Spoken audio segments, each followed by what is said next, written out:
السلام عليكم صاحبيال سو دواada maanta waxaan idin wadaa ciwaan cusub ciwaanka naga cusub ee maanta wuxuu ku saabsan yahay maqaarka ama cudurrada ku dhaca maqaarka cudurka ugu horeeya ee maanta miiska inoo saaran wuxuu yahay qawidku waa cudur caan ah kaasi oo ku dhaca maqaarka ayna sababto ilma aragto ama jeermis loo yaqaano fungal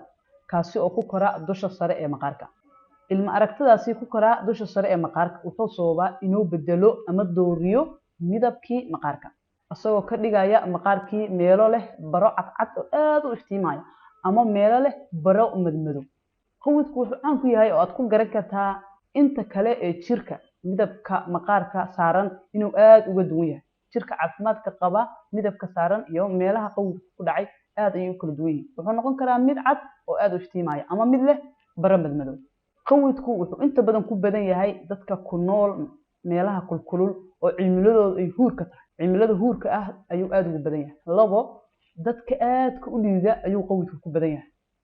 saddex dadka difaacooda aad u liito ayuu sidoo kale qawidku ku badan yahay wuxuu kaloo qawidku ku badan yahay dadka maqaarkoodu uu soo saaro dufanka aad u badan dad kale saliida aad u badan saliida ama wajiga ama jirka kale dadka aad saliida u badan leh dadku ku kala duwan yihiin lididka iyo dufanka labadaba qawidku wuxuu inta badan ka soo muuqdaa wajiga qoorta xabadka iyo waliba dhabarka waa meelaha u badan yahay wuxuu sii muuqo og yahay marka qofka jirkiisa ay qoraxda ku dhacdo qawidku wuxuu ku badan yahay marka loo fiirsho dhalinyarada waayeelka iyo carruurta wuxuu aad ugu badan yahay dhalinyaradana wuxuu ku sii badan yahay ragga marka loo fiirsho dumarka ama wiilasha marka loo fiirsho gabdhaha sidoo kalena qawidku ku dhacaa carruurta iyo waayeelka qawidku ma ahan cudur faafa oo la isku gudbin karo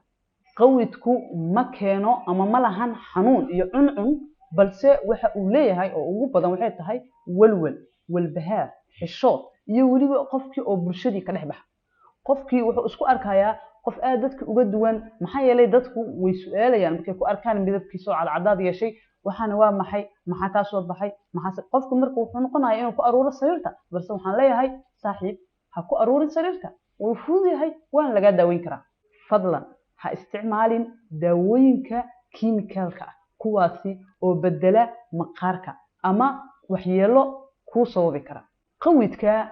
daawadiisu way fududahay oo waxaa lagu daaweeyaa daawooyin loo yaqaano antifungal drugs kuwaasi oo noqon kara shampoo noqon kara saabuun sidoo kale waxaa lagu siin karaa kareem sidoo kale wuxuu leeyahay kaniini fadlan haddii aad isku aragto calaamadaha aan kor ku soo sheegay